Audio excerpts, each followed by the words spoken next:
सहस्रशीर्षं देवं विश्वाक्षं विश्वशम्भुवं विश्वन्नारायणं देवम् अक्षरं परमं पदम् विश्वतः परमान्नित्यं विश्वं नारायणं हरिं विश्वमेवेदं पुरुषस्तद्विश्वमुपजीवति पतिं विश्वस्यात्मेश्वरं शाश्वतं शिवमच्युतं नारायणं महाज्ञेयं विश्वात्मानं परायणं नारायण परो ज्योतिरात्मा नारायण परः नारायण परं ब्रह्म तत्त्वं नारायण परः नारायण परो ध्याता ध्यानं नारायण परः यच्च किञ्च जगत् सर्वं दृश्यते श्रूयतेऽपि वा अन्तर्बहिश्च तत्सर्वं व्याप्य नारायण स्थितः अनन्तमव्ययं कविं समुद्रेऽन्तं विश्वशम्भुवं पद्मकोशप्रतीकाशं हृदयं चाप्यधोमुखम् अधोनिष्ठ्या वितस्त्यन्ते नाभ्यामुपरि तिष्ठति ज्वालामालाकुलं भाति विश्वस्यायतनं महत् सन्ततं शिलाभिस्तुलं वत्याकोशसन्निभम्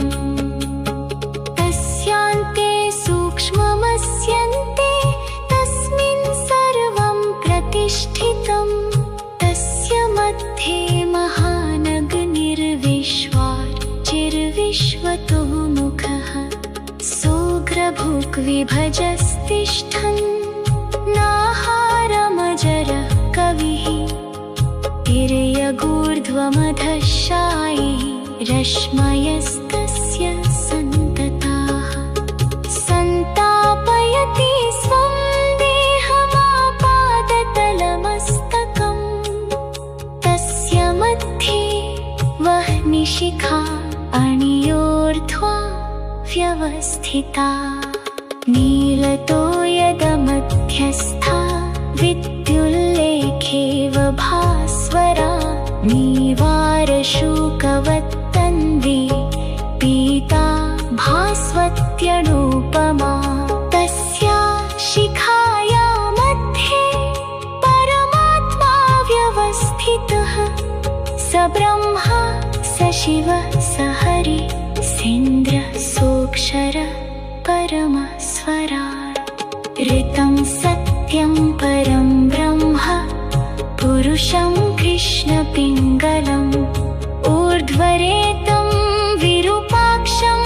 विश्वरूपाय वै नमो नमः नारायणाय विद्महे वासुदेवाय धीमहि तन्नो विष्णु प्रचोदयात् सहस्रशीर्षं देवं विश्वाक्षं विश्वशम्भुवं विश्वन्नारायणं देवम् अक्षरं परमं पदम् विश्वतः परमान्नित्यं विश्वं नारायणं हरिं विश्वमेवेदं पुरुषस्तद्विश्वमुपजीवति पतिं विश्वस्यात्मेश्वरं शाश्वतं शिवमच्युतं नारायणं महाज्ञेयं विश्वात्मानं परायणं नारायण परो ज्योतिरात्मा नारायण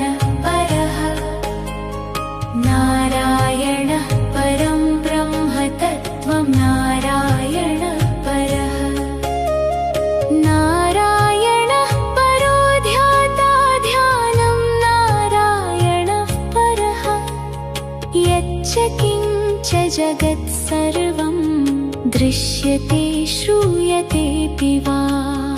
अन्तर्बहिश्च तत्सर्वं व्याप्य नारायणस्थितः अनन्तमव्ययं कविं समुद्रेऽन्तं विश्वशम्भुवम् पद्मकोशप्रतीकाशं हृदयं चाप्यधोमुखम् अधोनिष्ठ्या वितस्त्यन्ते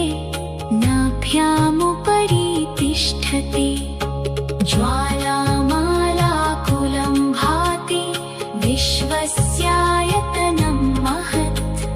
सन्ततं शिलाभिस्तुलं वत्याकोशसन्निभम् तस्यान्ते सूक्ष्ममस्यन्ते तस्मिन् सर्वं प्रतिष्ठितं तस्य मध्ये महानगनिर्विश्वाचिर्विश्वतोमुखः सोऽग्रभुग्विभजस्तिष्ठन् नाहारमजरः कविः तिर्यगूर्ध्वमधःशायी रश्मयस्तस्य सन्तताः सन्तापयति स्वं देहमापादतलमस्तकम् तस्य मध्ये वह्निशिखा अणियोर्ध्वा व्यवस्थिता नीलतो यदमध्यस्था विद्युल्लेखेव भास्वरा नीवारशूकवत्तन्वी पीता भास्वत्यनुपमा तस्या शिखाया मध्ये परमात्मा व्यवस्थितः स ब्रह्मा स शिवः स हरिः सेन्द्रः सोऽक्षरः परमस्वराट् ऋतं सत्यं परं ब्रह्म पुरुषं कृष्णपिङ्गलम् ऊर्ध्वरेतं विरूपाक्षं विश्वरूपाय वै नमो नमः नारायणाय विद्महे वासुदेवाय धीमहि तन्नो विष्णु प्रचोदयात् सहस्रशीर्षं देवं विश्वाक्षं विश्वशम्भुवम् विश्वन्नारायणं देवम् अक्षरं परमं पदम् विश्वतः परमान्नित्यं विश्वं नारायणं हरिं विश्वमेवेदं पुरुषस्तद्विश्वमुपजीवति पतिं विश्वस्यात्मेश्वरं शाश्वतं शिवमच्युतं नारायणं महाज्ञेयं विश्वात्मानं परायणं नारायण परो ज्योतिरात्मा नारायण परः नारायण परं ब्रह्म तत्त्वं नारायण परः नारायणः परो ध्याता ध्यानं नारायणः परः यच्च किञ्च जगत्सर्वं दृश्यते श्रूयतेऽपि वा अन्तर्बहिश्च तत्सर्वं व्याप्य नारायणस्थितः अनन्तमव्ययं कविं समुद्रेऽन्तं विश्वशम्भुवम् पद्मकोशप्रतीकाशं हृदयं चाप्यधोमुखम् अधोनिष्ठ्या वितस्त्यन्ते नाभ्यामुपरि तिष्ठति ज्वालामालाकुलं भाति विश्वस्यायतनं महत् सन्ततं शिलाभिस्तुलं वत्याकोशसन्निभम् तस्यान्ते सूक्ष्ममस्यन्ते तस्मिन् सर्वं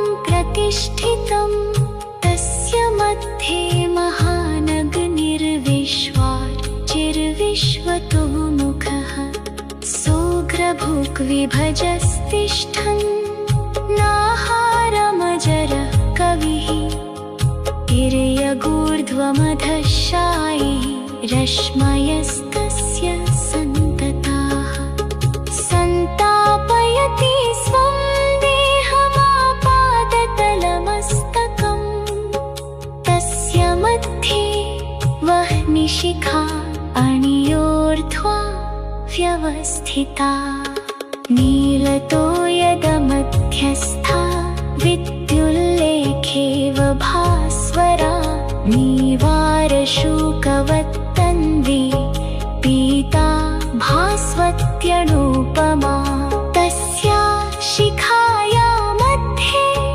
परमात्मा व्यवस्थितः स ब्रह्मा स शिवः स हरिः सेन्द्रः सोऽक्षरः परमस्वराट् ऋतं सत्यं परं ब्रह्म पुरुषं कृष्णपिङ्गलम् ऊर्ध्वरेतं विरूपाक्षं विश्वरूपाय वै नमो नमः नारायणाय विद्महे वासुदेवाय धीमहि तन्नो विष्णु प्रचोदयात् सहस्रशीर्षं देवं विश्वाक्षं विश्वशम्भुवम् विश्वन्नारायणं देवम् अक्षरं परमं पदम् विश्वतः परमान्नित्यं विश्वं नारायणं हरिं विश्वमेवेदं पुरुषस्तद्विश्वमुपजीवति पतिं विश्वस्यात्मेश्वरं शाश्वतं शिवमच्युतं नारायणं महाज्ञेयं विश्वात्मानं परायणं नारायण परो ज्योतिरात्मा नारायण परः नारायण परं ब्रह्म तत्त्वं नारायण परः नारायण परो ध्याता ध्यानं नारायण परः यच्च किञ्च जगत् सर्वं दृश्यते श्रूयतेऽपि वा अन्तर्बहिश्च तत्सर्वं व्याप्य नारायण स्थितः अनन्तमव्ययं कविं समुद्रेऽन्तं विश्वशम्भुवम् पद्मकोशप्रतीकाशं हृदयं चाप्यधोमुखम् अधोनिष्ठ्या वितस्त्यन्ते नाभ्यामुपरि तिष्ठति ज्वालामालाकुलं भाति विश्वस्यायतनं महत् सन्ततं शिलाभिस्तुलं वत्याकोशसन्निभम् तस्यान्ते सूक्ष्ममस्यन्ते तस्मिन् सर्वं प्रतिष्ठितं तस्य मध्ये महानगनिर्विश्वाचिर्विश्वतोमुखः सोग्रभुग्विभजस्तिष्ठन्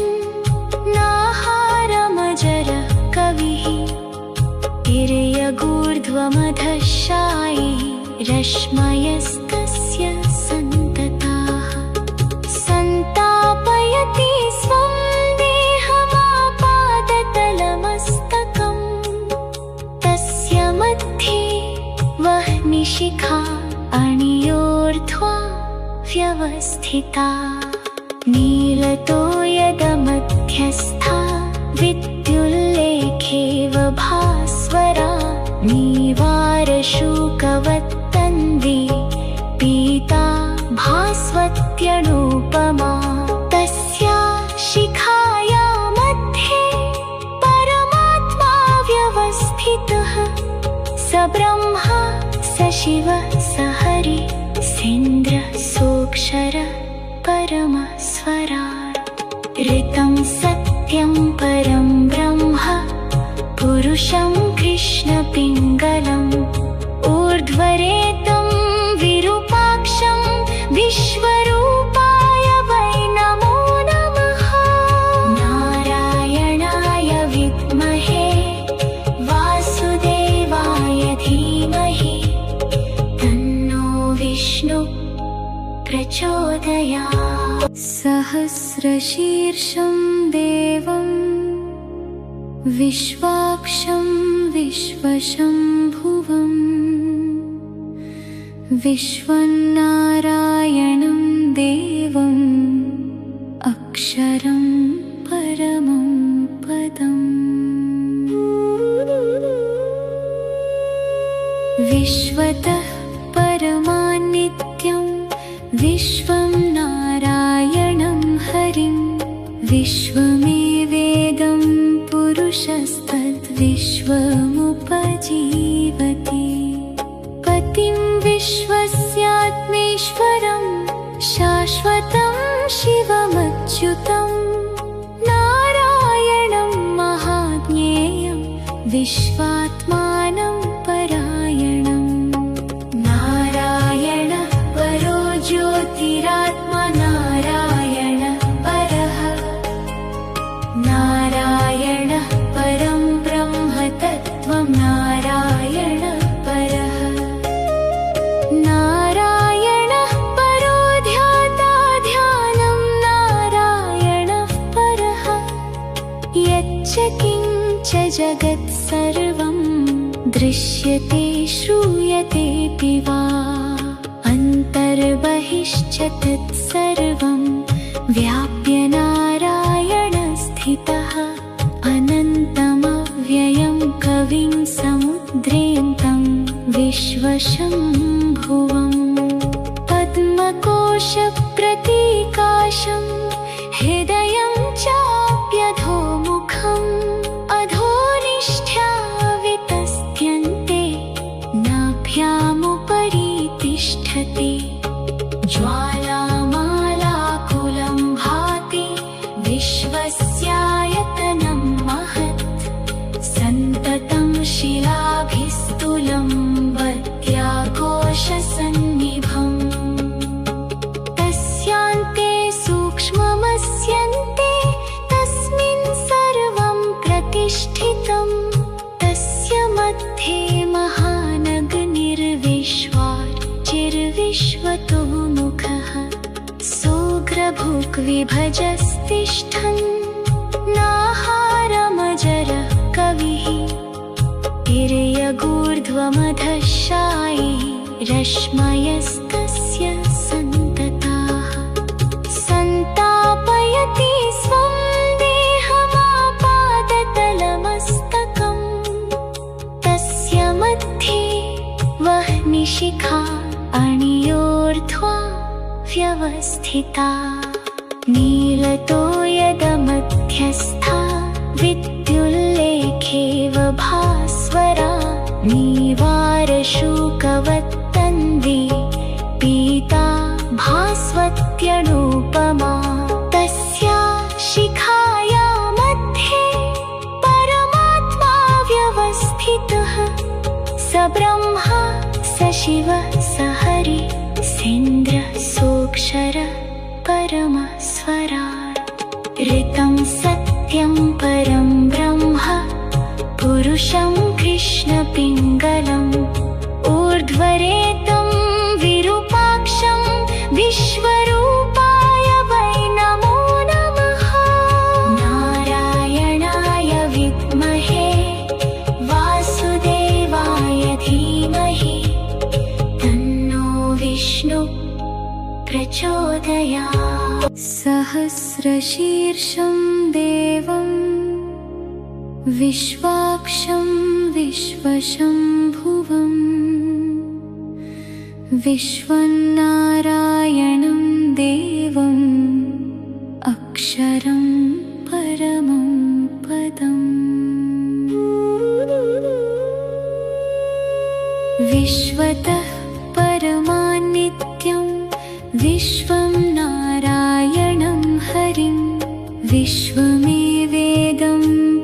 पुरुषस्तद्विश्वमुपजीवति पतिं विश्वस्यात्मेश्वरं शाश्वतं शिवमच्युतं नारायणं महाज्ञेयं विश्वात्मानं परायणं नारायणः परो ज्योतिरात्मा नारायणः परः नारायणः परं ब्रह्म तत्त्वं नारायणः परः नारायणः परो ध्याता ध्यानं नारायणः परः यच्च किञ्च जगत् सर्वं दृश्यते श्रूयतेऽपि वा अन्तर्बहिश्च तत्सर्वं व्याप्य नारायणस्थितः अनन्तमव्ययं कविं समुद्रेऽन्तं विश्वशम्भुवम् पद्मकोशप्रतीकाशं हृदयं चाप्यधोमुखम् अधोनिष्ठ्या वितस्त्यन्ते नाभ्यामुपरि तिष्ठति ज्वालामालाकुलं भाति विश्वस्यायतनं महत् सन्ततं शिलाभिस्तुलं वत्याकोशसन्निभम् तस्यान्ते सूक्ष्ममस्यन्ते तस्मिन् सर्वं प्रतिष्ठितं तस्य मध्ये महानगनिर्विश्वाचिर्विश्वतो मुखः सोऽग्रभुग्विभजस्तिष्ठन् नाहारमजरः कविः तिर्यगूर्ध्वमधःशायी रश्मयस्तस्य सन्तताः सन्तापयति स्वं देहमापादतलमस्तकम् तस्य मध्ये वह्निशिखा अणियोर्ध्वा व्यवस्थिता नीलतो यदमध्यस्था विद्युल्लेखेव भास्वरा नीवारशूकवत्तन्वी पीता भास्वत्यनुपमा तस्या शिखाया मध्ये परमात्मा व्यवस्थितः स ब्रह्मा स शिवः स हरिः सेन्द्रः सोऽक्षरः परमस्वराट् ऋतं सत्यं परं ब्रह्म पुरुषं कृष्णपिङ्गलम् ऊर्ध्वरेतं विरूपाक्षं विश्वरूपाय वै नमो नमः नारायणाय विद्महे वासुदेवाय धीमहि तन्नो विष्णु प्रचोदयात् सहस्रशीर्षं देवं विश्वाक्षं विश्वशम्भुवम् विश्वन्नारायणं देवम् अक्षरं परमं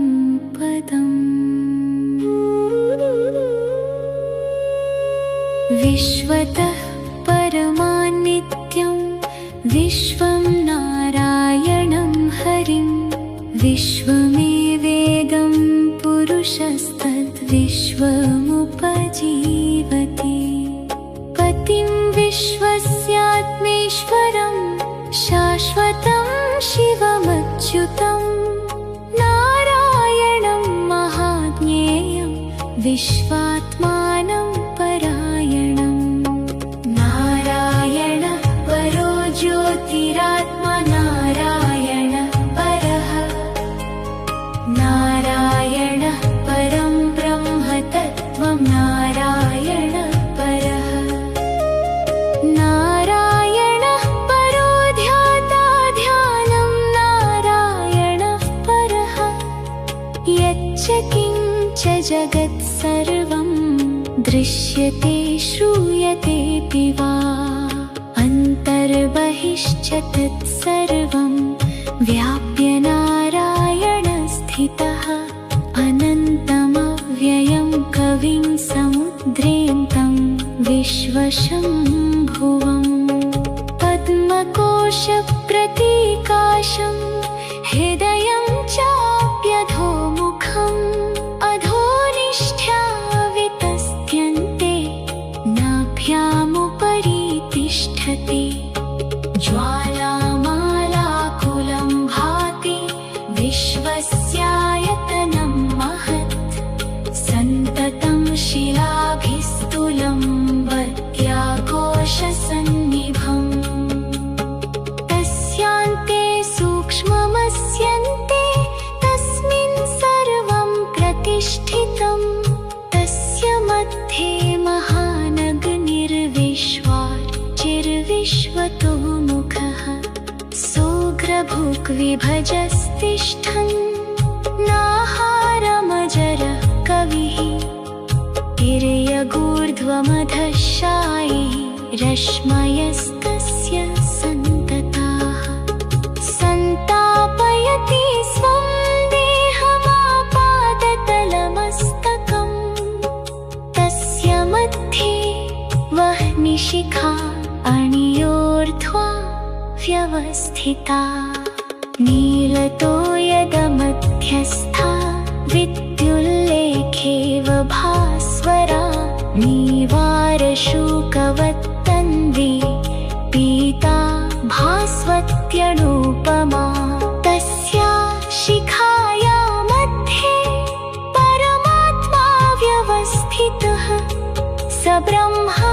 स शिवः स हरिः सेन्द्रः सोऽक्षरः परमस्वराट् ऋतं सत्यं परं ब्रह्म पुरुषं कृष्णपिङ्गलम् ऊर्ध्वरेतं विरूपाक्षं विश्वरूपाय वै नमो नमः नारायणाय विद्महे वासुदेवाय धीमहि तन्नो विष्णु प्रचोदयात् सहस्रशीर्षं देवं विश्वाक्षं विश्वशम्भुवम् विश्वन्नारायणं देवम् अक्षरं परमं पदम् विश्वतः परमान्नित्यं विश्वं नारायणं हरिं विश्वमेवेदं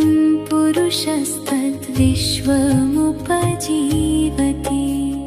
पतिं विश्वस्यात्मेश्वरं शाश्वतं शिवमच्युतं नारायणं महाज्ञेयं विश्वात्मानं परायणं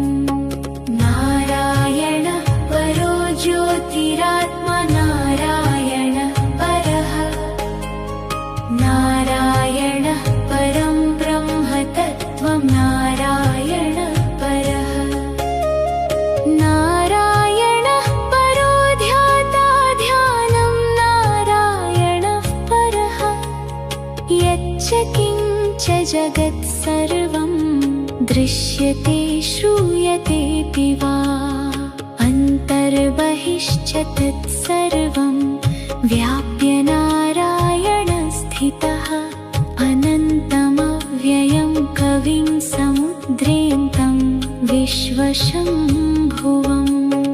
पद्मकोशप्रतीकाशं हृदयं चाप्यधोमुखम् अधोनिष्ठ्या वितस्त्यन्ते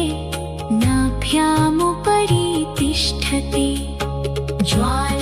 ज्वालामालाकुलं भाति विश्वस्यायतनं महत् सन्ततं शिलाभिस्तुलं वत्याकोशसन्निभम् तस्यान्ते सूक्ष्ममस्यन्ते तस्मिन् सर्वं प्रतिष्ठितं तस्य मध्ये महानगनिर्विश्वाचिर्विश्वतोमुखः सोऽग्रभुग्विभजस्तिष्ठन्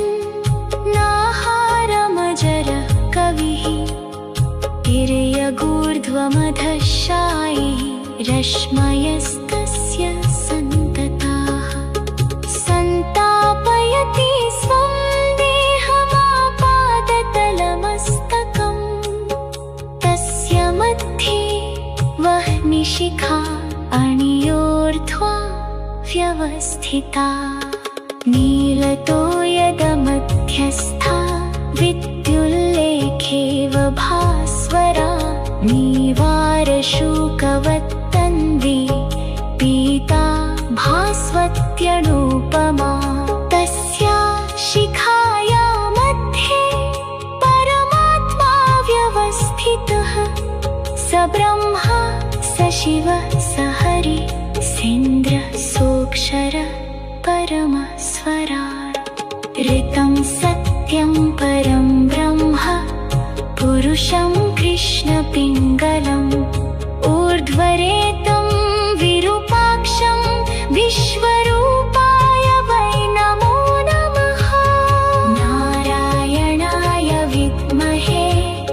वासुदेवाय धीमहि तन्नो विष्णु प्रचोदयात् सहस्रशीर्षं देवं विश्वाक्षं विश्वशम्भुवं विश्वन्नारायणं देवम् अक्षरं परमं पदम् विश्वतः परमान्नित्यं विश्वं नारायणं हरिं विश्वमेवेदं पुरुषस्तद्विश्वमुपजीवति पतिं विश्वस्यात्मेश्वरं शाश्वतं शिवमच्युतं नारायणं महाज्ञेयं विश्वात्मानं परायणं नारायण परो ज्योतिरात्मा नारायण परः नारायण परं ब्रह्म तत्त्वं नारायण परः नारायणः परो ध्याता ध्यानं नारायणः परः यच्च किञ्च जगत् सर्वं दृश्यते श्रूयतेऽपि वा अन्तर्बहिश्च तत्सर्वं व्याप्य नारायणस्थितः अनन्तमव्ययं कविं समुद्रेन्तं विश्वशम्भुवं पद्मकोशप्रतीकाशं हृदयं चाप्यधोमुखम् अधोनिष्ठ्या वितस्त्यन्ते नाभ्यामुपरि तिष्ठति ज्वालामालाकुलं भाति विश्वस्यायतनं महत् सन्ततं शिलाभिस्तुलं वत्याकोशसन्निभम् तस्यान्ते सूक्ष्ममस्यन्ते तस्मिन् सर्वं प्रतिष्ठितं तस्य मध्ये महानगनिर्विश्वाचिर्विश्वतो मुखः सोऽग्रभुग्विभजस्तिष्ठन् नाहारमजरः कविः तिर्यगूर्ध्वमधशायी रश्मयस्तस्य सन्तताः सन्तापयति स्वं देहमापादतलमस्तकम् तस्य मध्ये वह्निशिखा अणियोर्ध्वा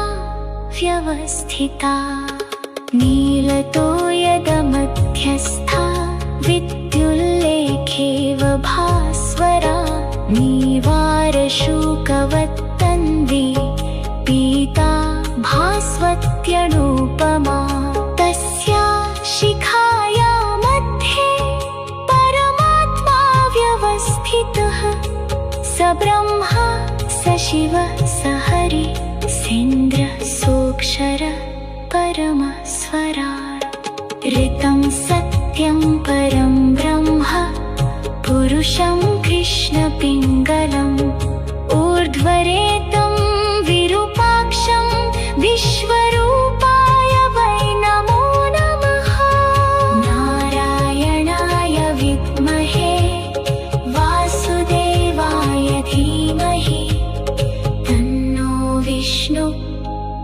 प्रचोदयात्। सहस्रशीर्षं देवं विश्वाक्षं विश्वशम्भुवम् विश्वन्नारायणं देवम् अक्षरं परमं पदम्। विश्वतः परमान्नित्यं विश्वं नारायणं हरिं विश्वमेवेदं पुरुषस्तद्विश्वमुपजीवति। पतिं विश्वस्यात्मेश्वरं शाश्वतं शिवमच्युतं नारायणं महाज्ञेयं विश्वात्मानं परायणम्। नारायण परो ज्योतिरात्मा नारायण परः। नारायण परं ब्रह्म तत्त्वं नारायण परः। नारायण परो ध्याता ध्यानं नारायण परः।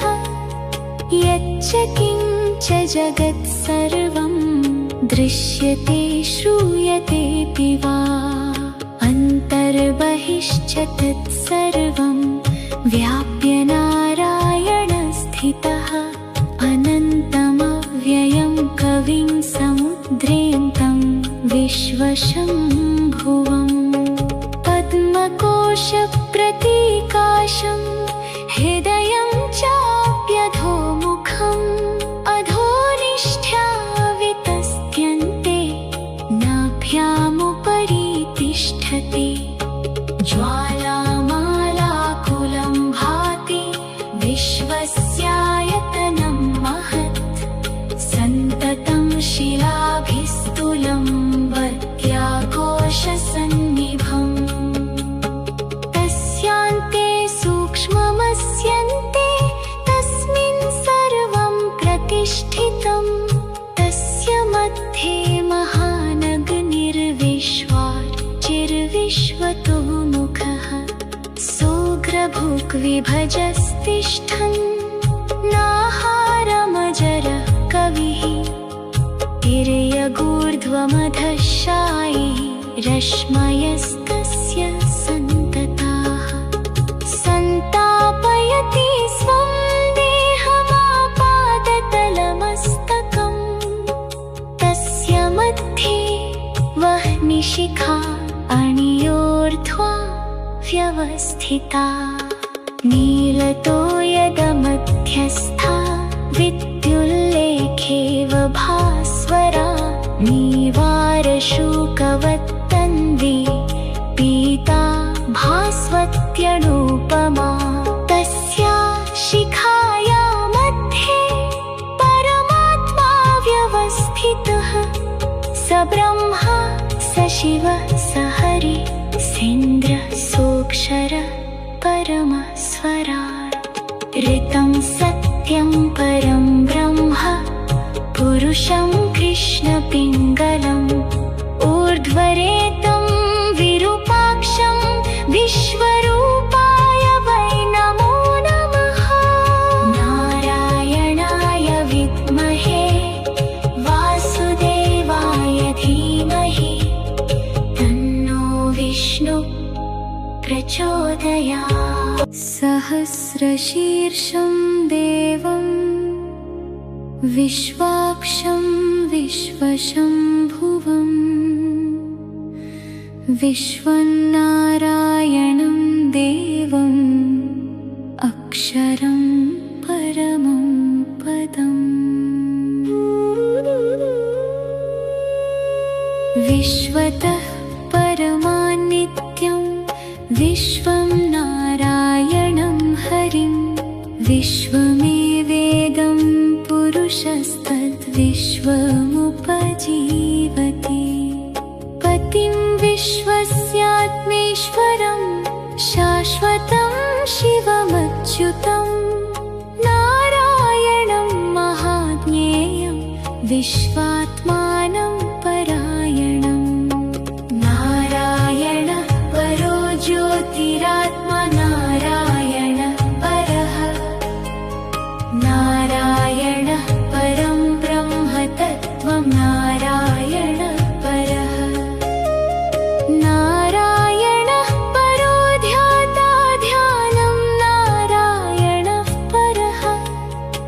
यच्च किञ्च जगत् सर्वं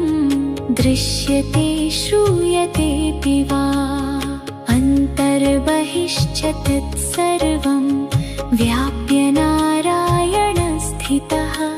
अनन्तमव्ययं कविं समुद्रेऽन्तं विश्वशम्भुवम् पद्मकोशप्रतीकाशं हृदयं चाप्यधोमुखम् अधोनिष्ठ्या वितस्त्यन्ते नाभ्यामुपरि तिष्ठति ज्वालामालाकुलं भाति विश्वस्यायतनं महत् सन्ततं शिलाभिस्तुलं वत्याकोशसन्निभम् तस्यान्ते सूक्ष्ममस्यन्ते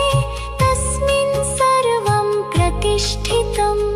तस्य मध्ये महानगनिर्विश्वार्चिर्विश्वतो मुखः सोऽग्रभुग्विभजस्तिष्ठन् नाहारमजरः कविः तिर्यगूर्ध्वमधशायी रश्मयस्तस्य सन्तताः सन्तापयति स्वं देहमापादतलमस्तकम् तस्य मध्ये वह्निशिखा अणियोर्ध्वा व्यवस्थिता नीलतो यदमध्यस्था विद्युल्लेखेव भास्वरा नीवारशूकवत्तन्वी पीता भास्वत्यनुपमा तस्या शिखाया मध्ये परमात्मा व्यवस्थितः स ब्रह्मा स शिवः स हरिः सेन्द्रः सोऽक्षरः परमस्वराट् ऋतं सत्यं परं ब्रह्म पुरुषं कृष्णपिङ्गलम् ऊर्ध्वरेतं विरूपाक्षं विश्वरूपाय वै नमो नमः नारायणाय विद्महे वासुदेवाय धीमहि तन्नो विष्णु प्रचोदयात् सहस्रशीर्षं देवं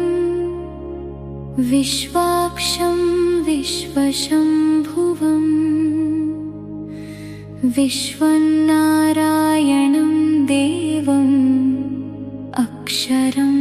परमं पदम् विश्वतः परमान्नित्यं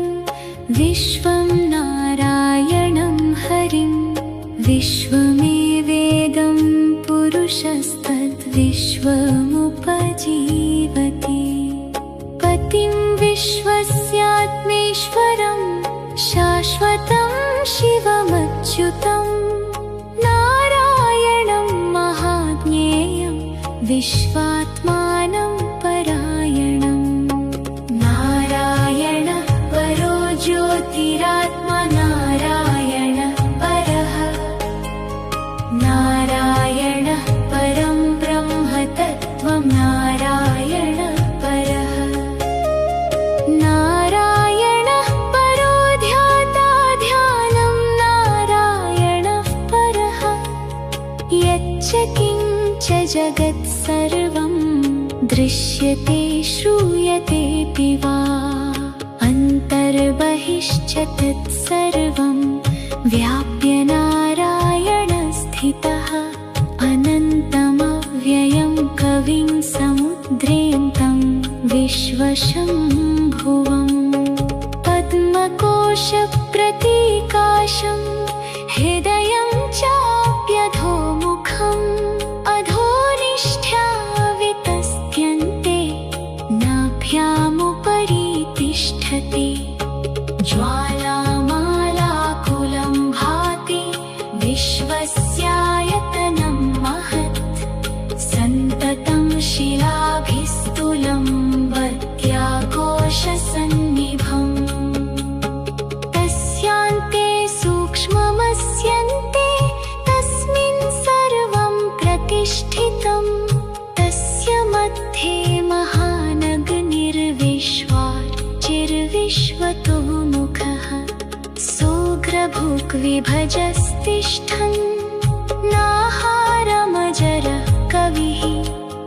तिर्यगूर्ध्वमधशायी रश्मयस्तस्य सन्तताः सन्तापयति स्वं देहमापादतलमस्तकं तस्य मध्ये वह्निशिखा अणियोर्ध्वा व्यवस्थिता नीलतो यदमध्यस्था विद्युल्लेखेव भास्वरा नीवारशूकवत्तन्वी पीता भास्वत्यनुपमा तस्या शिखाया मध्ये परमात्मा व्यवस्थितः स ब्रह्मा स शिवः स हरिः सेन्द्रः सोऽक्षरः परमस्वराट् ऋतं सत्यं परं ब्रह्म पुरुषं कृष्णपिङ्गलम् ऊर्ध्वरेतं विरूपाक्षं विश्वरूपाय वै नमो नमः नारायणाय विद्महे वासुदेवाय धीमहि तन्नो विष्णु प्रचोदयात् सहस्रशीर्षं देवं विश्वाक्षं विश्वशम्भुवं विश्वन्नारायणं देवम् अक्षरं परमं पदम् विश्वतः परमान्नित्यं विश्वं नारायणं हरिं विश्वमेवेदं पुरुषस्तद्विश्वमुपजीवति पतिं विश्वस्यात्मेश्वरं शाश्वतं शिवमच्युतं नारायणं महाज्ञेयं विश्वात्मानं परायणं नारायण परो ज्योतिरात्मा नारायण परः नारायण परं ब्रह्म तत्त्वं नारायण परः नारायणः परो ध्याता ध्यानं नारायणः परः यच्च किञ्च जगत् सर्वं दृश्यते श्रूयतेऽपि वा अन्तर्बहिश्च तत्सर्वं व्याप्य नारायणस्थितः अनन्तमव्ययं कविं समुद्रेन्तं विश्वशम्भुवम् पद्मकोशप्रतीकाशं हृदयं चाप्यधोमुखम् अधोनिष्ठ्या वितस्त्यन्ते नाभ्यामुपरि तिष्ठति ज्वालामालाकुलं भाति विश्वस्यायतनं महत् सन्ततं शिलाभिस्तुलं वत्याकोशसन्निभम् तस्यान्ते सूक्ष्ममस्यन्ते तस्मिन् सर्वं प्रतिष्ठितं तस्य मध्ये महानगनिर्विश्वाचिर्विश्वतोमुखः सोग्रभुग्विभजस्तिष्ठन् नाहारमजरः कविः तिर्यगूर्ध्वमधशायी रश्मयस्तस्य सन्तताः सन्तापयति स्वं देहमापादतलमस्तकं तस्य मध्ये वह्निशिखा अणियोर्ध्वा व्यवस्थिता नीलतो यदमध्यस्था विद्युल्लेखेव भास्वरा नीवारशूकवत्तन्वी पीता भास्वत्यनुपमा तस्या शिखाया मध्ये स्थितः स ब्रह्मा स शिवः स हरिः सेन्द्रः सोऽक्षरः परमस्वराट् ऋतं सत्यं परं ब्रह्म पुरुषं कृष्णपिङ्गलम् ऊर्ध्वरेतं विरूपाक्षं विश्वरूपाय वै नमो नमः। नारायणाय विद्महे वासुदेवाय धीमहि तन्नो विष्णुः प्रचोदयात्। सहस्रशीर्षं देवं विश्वाक्षं विश्वशम्भुवम् विश्वन्नारायणं देवम् अक्षरं परमं पदम् विश्वतः परमान्नित्यं विश्वं नारायणं हरिं विश्वमेवेदं पुरुषस्तद्विश्वमुपजीवति पतिं विश्वस्यात्मेश्वरं शाश्वतं शिवमच्युतं नारायणं महाज्ञेयं विश्वात्मानं परायणं नारायण परो ज्योतिरात्मा नारायण परः नारायण परं ब्रह्म तत्त्वं नारायण परः नारायणः परो ध्याता ध्यानं नारायणः परः यच्च किञ्च जगत् सर्वं दृश्यते श्रूयतेऽपि वा अन्तर्बहिश्च तत्सर्वं व्याप्य नारायणस्थितः अनन्तमव्ययं कविं समुद्रेऽन्तं विश्वशम्भुवम् पद्मकोशप्रतीकाशं हृदयं चाप्यधोमुखम् अधोनिष्ठ्या वितस्त्यन्ते नाभ्यामुपरि तिष्ठति ज्वालामालाकुलं भाति विश्वस्यायतनं महत् सन्ततं शिलाभिस्तुलं वत्याकोशसन्निभम् तस्यान्ते सूक्ष्ममस्यन्ते तस्मिन् सर्वं प्रतिष्ठितं तस्य मध्ये महानगनिर्विश्वाचिर्विश्वतोमुखः सोऽग्रभुग्विभजस्तिष्ठन् नाहारमजरः कविः